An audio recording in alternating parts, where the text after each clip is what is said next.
খালেদা জিয়া, তারেক রহমান মুক্তি পরিষদ ও জিয়া সাংস্কৃতিক জোট নামে দুটি ভুয়া সংগঠন শনাক্ত করে বিজ্ঞপ্তি দিয়েছে বিএনপি।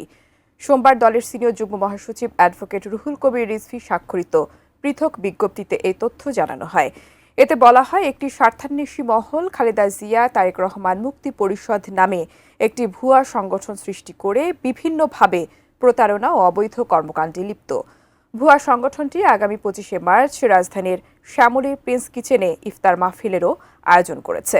অবৈধ ও ভুয়া সংগঠনটির সকল ধরনের কর্মকাণ্ডের বিষয়ে বিএনপি এবং এর অঙ্গ ও সহযোগী সংগঠনের সকল পর্যায়ের নেতাকর্মীকে সম্পর্ক না রাখার অনুরোধ করা হলো। ভুয়া সংগঠনটির সঙ্গে দলের নেতাকর্মীদের যাদের সংশ্লিষ্টতা পাওয়া যাবে, তাদের বিরুদ্ধে সাংগঠনিক ব্যবস্থা গ্রহণ করা হবে।